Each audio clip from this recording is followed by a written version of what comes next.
Maria, ayo, bijil. Maria nyamperkeun. Ana breh tilu jalma ting bedegak di tengah imah. Assalamualaikum warahmatullahi wabarakatuh. Haturan ka incu aki sareng ka mitra dongeng anu tetep satia.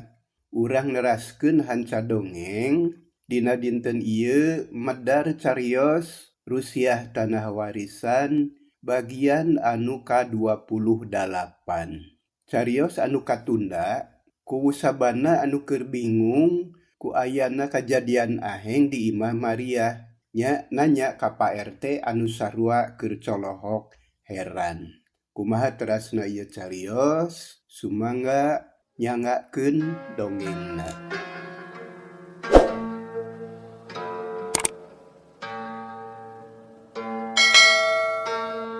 Aduh, moal salah setan teh datang deui ieu. Pak RT, kumaha di geus kieu? Ku sabana ngareret ka RT anu keur colohok bengong. Upami diantep mah bahaya pakubu. Langkung sae Nden Maria teh dicanak wae ka bumi pakubu. Melang di ditu nyalira mah. Laras pakubu, candak bae melang. Bener, hayu sadarea urang ka imah kaula. Bring kabeh ge indit ngajug-jug ka imah ku sabana. Maria diringkeun ku lobaan, hatena rada ngemplong ayeuna mah sabab bakal tenang aya di imah pakuwu mah. Tukung silila oge geus tepi terus arunggah. Ibu kuwu norojo nyamperkeun barang breh bet loba jelema atuh jadi reuaseun. Aya naon deui ieu teh Bapak? Aya deui karaman ye. Ngabahayakeun ka Neng Maria. Kapaksa dibawa ka dieu supaya aya anu ngajaga. Aduh, geus aya deui bae atunya. Yap, ka dieu kalebet enden. Ibu kuwu dareh denaker Nyi Maria dibawa ke tengah imah, malah mah terus disuguhan, diajak ngobrol, bari dilelemu deui, dihibur sina teger hatena. Sedengkeun ku sabana ngariung jeung kanca-kancana nyaritakeun anu bieu kajadian. Tapi sanajan geus nyaho kana sababna oge, ku sabana geus teu bisa nulungan.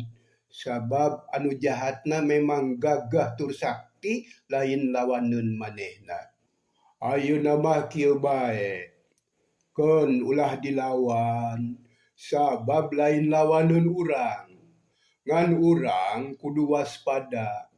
Ronda lobaan, bisi ayana naon tengah peuting. Urusan Neng Maria keun sina meuting di dieu. Beurang we kaditu mah. Mohon pakuwu, kitu we ayeuna mah temal Pak RT.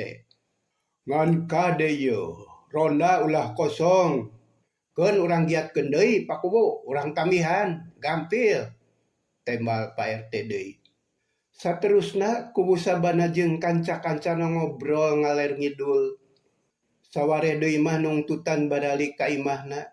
Ari Maria ngendong di imah kubu sabana bisa reureuh kalayan tenang teu dibeberik ku kasieun. Kacaturkeun isukna. Urang lembur geus guyur deui bae. Rame nyaritakeun kajadian peuting tadi, magarkeun teh Maria dikepung getih cenah. Padahal getihna mah ngan saeutik. Tapi najan kitu oge Maria mah teu ieu jadi pikiran. Geus beurang mah manehna amitan ka kubu sabana, dadakuna mah rek nempo imah cenah. Barang tepi ka imahna, teu bisa ka jero lantaran dikunci ku Ki Gorda. Maria bingungeun sabab teu bisa asup.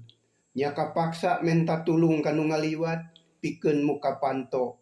Dipaksa dicokel da kuncina di jero. Sanggeus bisa asup Maria halak ilik. Nitenan kaayaan di jero imah. Malah matanggah nenyola langit, neang urut peuting, tapi tetela, getih teh geus leungit, dihandap oge bersih. Ya Allah, nya naon hartina ieu teh? Nah getih naon bisa ngucur ti para? Gusti, nah bet loba kajadian anu teka hontalku akal. Kudu kumaha atuh ari geus kieu. Maria diuk dina kursi, ngahulang sorangan eueuh batur ngomong.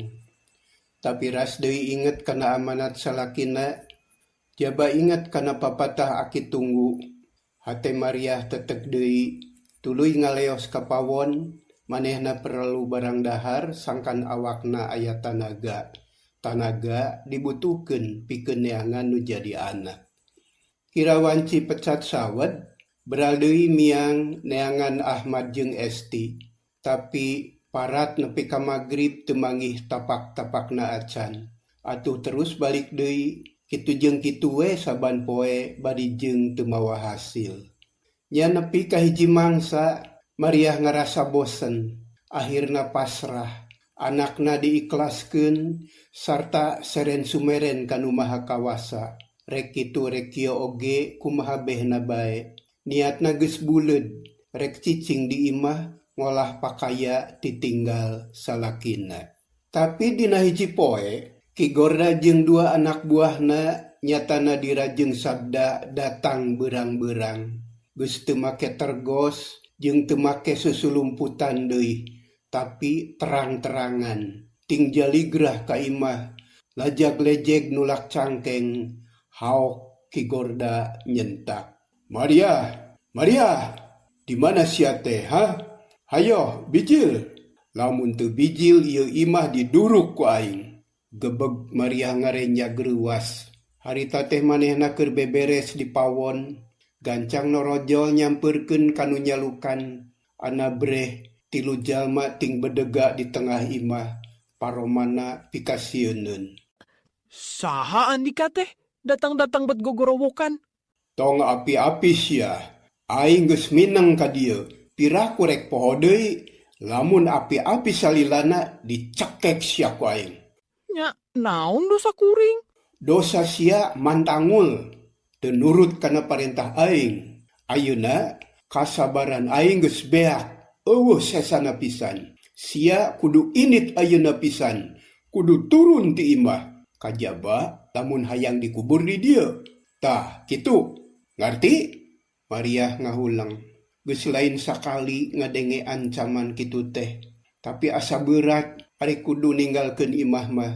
Lain hawak lain sarakah, tapi ingat kana amanat anu jadi salaki.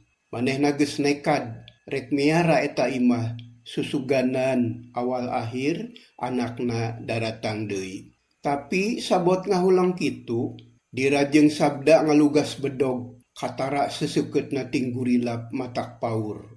Maria nepi ka ngajonghok, mana komo nejo panon dirabun celik bari kekerot. Maria mundur 2 lengkah. Ngajedog sia. Jawab pertanyaan aing. Rek indit atawa moal? Lamun kuring teu indit, rek naon? Oh, kalah ngajak debat. Rasakeun ieu. Hiuk, cebet. Pipi Maria dicabok. Aduh, Maria ngarumpuyuk, 2 leungeun nungkup beungeut anu karasana panas jeung nyeri maninya nyautan. Tetenyoan ranyai kararoneng, nyerina nyelek kana angen. Karasa ku sia, Maria. Lamun keukeuh teu daek incah, nyawa sia bakal ngalayang. Ulah nyalahkeun aing, lamun sia teu nenyo deui panon poe isuk.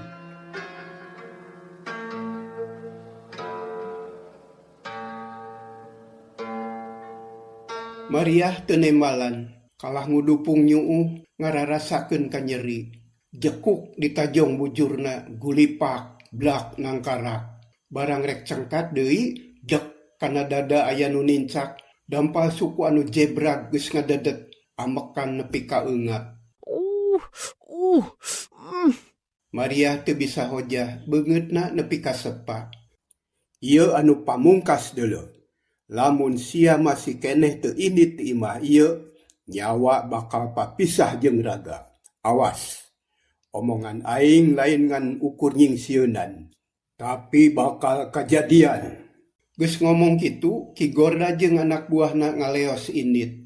Cerut tarurun kaburuan, Maria ngajapapang nangkarak bengkang, Dada nyeri, sirah liur, jaba pikiran rungsing, bingung yang harapan musuh. Tapi sanggeus rada lila maksakeun hudang. Awak karasa nyereri, iga seueul asa potong, satulang sandi asa remuk. Aduh, halah yeung. Nahabet ka bina-bina teuing. Saha manehna teh nu sanyana? Duh Gusti. Kudu kumaha ari geus kieu? Kang Udawa, abdi tulungan. Abdi teu kiat nandanganana. Tulungan, Kang. Mariah cerik balilihan, sedih kudua kutilu. Awak ruksak, pikir rungsing, tapi teu aya anu nulungan. Sabab di imah cicingan sorangan. Tuluy pindah ka tepas, lempang rumangieung, sirah asa berat, bumi alam karasana asa muih. Gek diuk di tepas melong kaburuan, jempling eueuh sasaha. Ki Gorda jeung anu duaan ting kamarana da teu kanyahoan inditna. Ngan anu jelas mah ancamanana bakal kajadian sabab geus beak kasabaranana. Maria mikir lamun manehna tetep nurutkeun kana amanat salakina, tinang tu bakal ngalaman lara tunggara. Malah mah teu mustahil lamun pinanggih pati. Geus bukti kajadian ka Udawa, anu keukeuh peteukeuh nyicingan imah eta, akhirna tinemu ajal. Lila-lila Maria boga putusan, jeung tibatan kudu ngorbankeun nyawa mah, leuwih hade indit ninggalkeun eta imah. Ari sabab dina hatena gede keneh harepan jeung gede kayakinan, yen anakna duanana hirup keneh. Sugan we awal akhir kapanggih deui. Nu matak kudu ngajaga diri, ngajaga kasalametan. Lamun tepi katinemu ajal di dinya, bisi anakna moal papanggih deui. Kitu anu kapikir ku Maria mangsa harita. Aing kudu indit. Keun bae imah mah da moal aya anu mangku meureun. Mending indit sing jauh. Geus boga pikiran kitu, terus asup deui ka kamarna, sirah nu karasa berat teu dirasa, kanyeri teu dipalire. Geus kitu mah tuluy beberes, milihan pakaian jeung barang anu bisa dibawa. Da parabot imah nu bareurat mah mustahil bisa dibawa, da puguh eueuh batur. Sanggeus tarapti jero turun, pantau oge teu ditulakan-tulakan acan, diantep we saayana, da geus teu aya anu dipikamelang. Maria indit ngajugjug ka imah ku sabana, baranggok kaparengan ku sabana aya, geus dangdan rek indit ka kacamatan cenah. Hai, bade ka mana eta teh, Nen? Naha jiga anu pulung? Bade ka mana? Paku, abdi teh tos teu kiat. Rupina bade mios bae. Tah ayeuna maksa teh seja amitan. Abdi neda sihapunten tina samudayaning kalelepatan. Sareng hatur nuhun kana sagala rupi kasayan Paku. Cicing bae di imah, eta mah tos teu aya harepan. Abdi lebar keneh ku nyawa, hayang keneh hirup. Susuganan isuk jaganing geto bisa tepung deui sareng pun anak. Tah kumargi kitu, permios, abdi bade wangsul. Mulih ka mana, Nen? Ka mana? Ku sabana melangeun pisan. Kamana bae Paku. Anu penting mah asal aman. Teu aya nu ngarah-ngarah.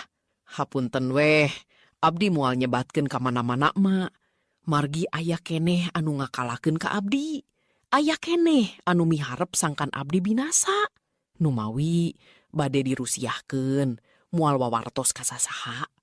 Aduh, Nen. Saena mah tos we di dieu heula atuh. Hatur nuhun kana kasayan Paku. Nanging satungtung abdi aya keneh di lembur ieu mah moal suwung tina kabingung, moal bebas tina kasusah jeung kahariwang. Jalma anu jarahat salamina ngadodoho, sakapeung mah datang ngajorag kasar, ngusir abdi sangkan nyingkah bari ngancam nyawa. Abdi alim ngarepotkeun ka balarea, khususna ka Pakuwu. Margi satungtung abdi aya di dieu mah, Pakuwu sakulawardi bakal kacacandak, bakal kabarerang, pibahayaeun, picilakaeun. Tah kitu Pakuwu. Ku sabana ngahuleng. Manehna teu bisa ngomong deui dajeng nyana mataksieun. Lantaran musuh Udawa teh jahat tur talengeus teu boga rasa kamanusaan. Teu bisa dibendung ku kusabana lamun maranehna geus ngamuk. Akhirna Mariah indit sorangan, rek aya anu ngajajabkeun oge embungeun. Kusabana jeung kulawargana teu bisa ngahalangan. Sabab geus kitu kahayangna. Beuki lila Mariah teh beuki jauh. Anu akhirna les teu kaciri. Terus lempang mapai jalan kahirupan anu pinuh ku balai. Ku sabana gogodeg pok ngomong sorangan. Eleh kulawarga Den Udawa teh. Teu kuateun ngayonan anu jarahat. Pileuleyan Den, mugi sing salamet rahayu. Ceuk ku sabana bari melong kaurut ngaliwat Mariah.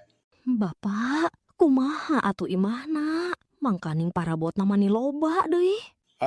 Cigana teh geus moal nguruskeun nu kitu, Bu. Sabab kumikiran kasalametan dirina oge geus berat. Keun bae urang Bandungan naha kumaha kajadianana. Ku sabana kawas anu taak geus teu hayang mikiran deui nu kitu. Pamajikanana oge ngahuleng teu ngomong deui. Heuleut 2 poe ti harita. Jol aya nu datang hiji lalaki tengah tubuh neangan imah ku sabana. Harita teh pasosore ku sabana keur diuk bari ngalamun mikiran Udawa jeung kulawargana. Barang Jol semah teh mani curinghak. Oh, bade ka saha? Punten abdi ngaganggu Pak Ku. Abdi teh ngahaja pisan dongkap ka dieu hoyong tepang sareng Bapak. Bari nunjuk ku jempolna. Oh, mangga. Sok calik atuh. Sanggeus sasalaman, gek eta semah teh diuk disanghareupan ku sabana. Ke, da asa-asa anyar pinanggi. Punten we ni kukur. Nah saha salira teh? Wasta abdi pun marti. Kawit ti lembur Garalang. Kamari mendak wartos. Yen di dieu aya bumi kosong. Abdi teh priyogi pisan. Margi pun bojo kekeh hoyong ngalih ka dieu. Sedengken abdi tak acan gaduh bumi. Tah kumargi gitu sak tak acan gaduh maksad teh badhe nyewa heula. Ari saur anu ngawartosan tepangan we Pak Kuwu. Gitu saurnya teh Pak. Oh, rek nyewa bumi. Somohon. Nya, aya bumi malah ageng. Eta mah dilebetan ku 20 jalmi oge lalu asa kene. Malah mah parabot lengkap segala aya. Asana mah teu kedah nyewa, mangga bae kersa ngalebetan mah. Nanging Seueur jurek saurnya nya. Mardi miheulaan sabab manehna geus ngadenge beja ti batur tapi teu dipercaya. Geuning terang ku sabana colohok heraneun. Tos seueur anu ngobrolkeun sareng aya anu ngawartosan ka abdi. Malih mah enggal kene aya getinyak celakan ti para saurna. Nanging punten Pak Kuwu, abdi teh sanes sombong. Abdi mah teu sieun ku jurek. Upami Bapak percanten mah sareng jin ugi abdi mah kantos gelut. Alhamdulillah, teu eleh Pak Kuwu. Oh, kitu. Nya nuhun atuh ari kagungan katiasa mah. Tapi ulah nyalahkeun Bapa lamun engke aya nanaon. Sabab imah eta mah memang angker. Sangat loba kajadian aneh anu teu mata kahartos. Sawios, tugas abdi eta mah Pak Kuwu. Nya mangga ari kersa mah. Saberapa sewana Pak Kuwu? Kuwu sabana ngahuleng. Ari sabab teu aya amanat ti Mariah nah kudu disewakeun sabaraha jeung deui satengah hate rek nyewakeun ka batur teh. Sabab geus mineng kajadian unggal anu nyicingan eta imah cilaka wae. Ulah asa-asa Pak Kuwu. Abdi tos sayogi artos kanggo sewana. Malih mas anaos kedah dibayar ayeuna ugi mangga. Da ieu tos ngabantun artos mah. Oh, kieu Jang Mardi. Sanyana mah Bapa ngan katitipan wungkul pikeun miara eta bumi. Nempoan bisi aya nanaon. Ngeunaan artos sewa mah tuan tunang tukeun bapa teh. Sabab eta mah lain anu bapa. Da bapa mah sakadar kapihapean. Tah ayeuna mah kieu bae. Ari kersa mah ngalebetan prak bae. Ngeunaan artos sewana engke bae. Mun anu kagunganana sumping kujang Mardi sangakeun. Tah kitu we ayeuna mah Jang. Bapak kersa tanggal waler kanu kakunganana. Ih tang tu we. Keun urusan bapa eta mah. Nya nuhun atuh Pakku. Rupina injing bade ngawitan di lebetan. Nya prak. Sanggeus ngobrol ngaler ngidul bari sakalian ngawanohkeun. Akhirna semah anu ngaku ngaran Mardi teh amitan. Bral mulang dijejapkeun ku pribumi nepi ka pakarangan. Sanggeus kisemah jauh ku sabana kerung melang sanyana mah bisi kumaonang. Nah aya jelema bet sombong-sombong teuing make jeung wani ngayonan jurig sagala. Samarukna jurig biasa kitu. Den udawa oge teu kuateun. Tapi da aing mah teu nitah mangsa bodoh teuing. Bus ku sabana ka jero imah tatahar darek indit teh geus tarapti bral miang. Kacaturkeun isukna. Pak RT laporan ka ku sabana yen imah udawa teh geus aya anu ngeusian deui cenah. Ari sabab Mardi geus lapor ka RT malah mah ngirim kue sagala. Da jelema aya jiga nama. Ku sabana teu loba komentar. Jeung deui da Pak RT oge geus ngartieun deui. Keun bae geus diusian mah. Talingakeun we bisi ayana naon. Da di bejaan mah geus. Urang mah teu hayang ngagubruskeun sasaha. Pek we talingakeun ku RT nya. Mangga Pakuwu. Keun bade dilongok ayeuna oge. Nya, jig atuh. RT teh teu lila terus indit ngahaja rek nepungan anu anyar pindah. Baranggok nya we geus haneuteun deui di imah teh. Aya anu keur sasapu di buruan. Aya budak saopat-opat lulumpatan di tepas anu lalega teh. Pak RT uluk salam. Torojol Mardi kaluar bari suraseuri bungaheun. Sugema meureun. Lantaran menang imah gede, pakaranganana lega, parabot oge, lengkap sagala aya. Calik Pak RT. Nuhun Jang. Kumaha tos beres? Parantos. Da teu kedah beberes ieu mah. Parabot tos aya. Anu bala ukur runtah biasa. Disapukeun sakali oge bersih. Rupina teu acan lami kosong nanya. Nembe ge 3 dinten asana mah. Oh, paingan atuh. Nuhun Asana mah barudak oge betaheun Pak RT. Tuh geuning lulumpatan bari sukan-sukan. Biangna atoheun deui. Da terus we beberes sareng beberesi. Cirining betah. Pak RT unggut-unggutan. Ras inget ka kulawarga udawa. Nya taya bedana jeung anu ayeuna. Mimitina mah bangun anu suka bunga. Tapi lamun geus datang cocoba jeung dodoja matak soak, matak kuatir nyaksianana. Ngan kadewe Jang sing waspada. Seueur kajantenan di dieu teh. Mang manyaksian nya atuh. Loba nu aneh. Ulah hariwang Pak RT. Jurig jeung jin mah moal dipikasieun. Pokona mah aman lah jeung abdi mah moal ayana naon. Ya nuhun ari tos kagungan kayakinan kitu mah. Mugi-mugi we ieu bumi teh sing kapiara sing ngajodo sareng Jang Mardi.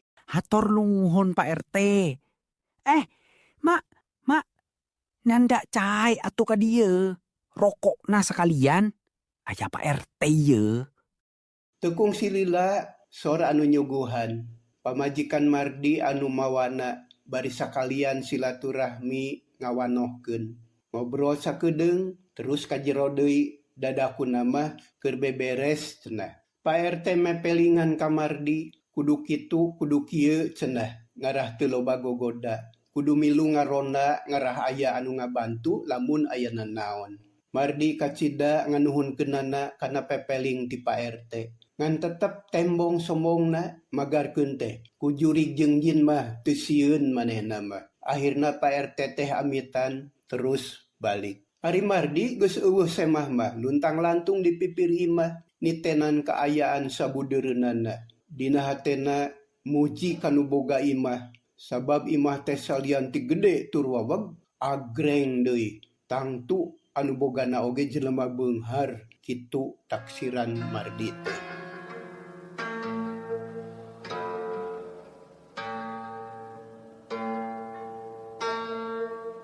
Kacaturkeun sorena. Kirawanci sariak layung, pantau jeung jendela geus ditutup-tutupkeun. Di pipir imah reang sora tongeret, da puguh loba tatangkalan. Barudak geus ngarampih eueuh anu ulin di buruan. Nya haneuteun deui di imah teh. Gandeng ku sora budak anu ting jerewet jeung ting cirihil. Nya dina kaayaan kitu di pipir imah aya anu ngolebat 2 kalangkang hideung, blus ka kolong. Duanana ngahep-hep di kolong bari silih pelong jeung baturna. Kawas anu kaget, sabab imah teh geus aya eusian deui. Eta 2 jalma teh tayalian iwal ti Dira jeung Sabda, anu diutus ku Ki Gorda, pikeun nalingakeun eta imah samemeh di eusian ku dununganana. Sabda, kumaha ieu? Nah geus eusian deui imah teh euy. Ceuk Dira ngomongna ngaharewos. Kumaha atuh Kang Gorda teh nya? Magarkeun geus kosong. Tapi naha kalah leuwih gandeng batan ti heula nya. Anu nyicinganana lobaan deui. Kumaha atuh euy? Keun urang laporkeun ka Kang Gorda. Tapi ayeuna urang sidikeun heula. Nah saha anu cicing di dieu teh? Anger anu bareto atawa ganti deui? Berarti urang kudu ka jero atuh, Sabda. Ya heueuh. Tapi ulah nemongan. Nya hayu atuh lah.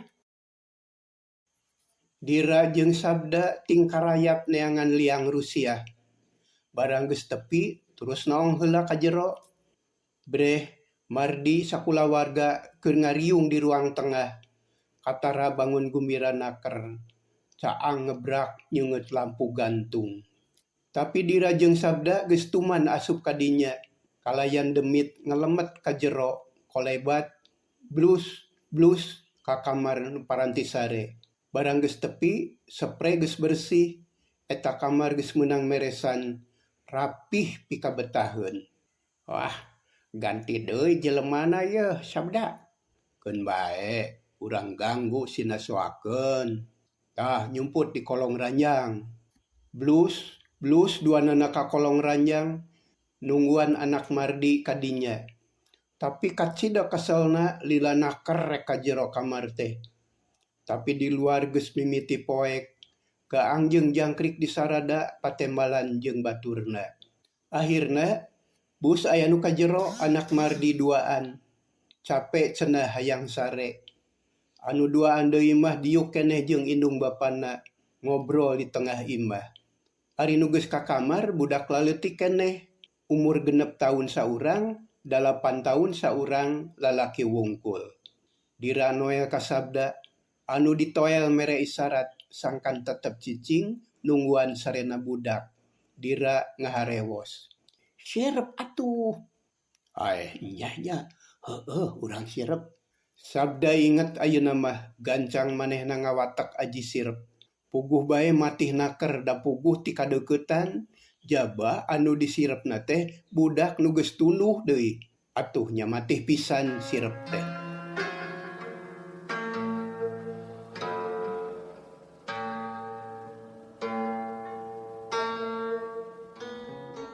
Ujang Nyai sareng mitra sadaya, dongeng dinten ieu cekapkeun sakitu heula nya. Insya Allah kapayun urang teraskeun deui. Kumaha nasib anak Mardi salajengna? Antos terasna dina carios Rusiah Tanah Warisan bagian anu ka-28. Sakitu anu kapihatur, permios, cag.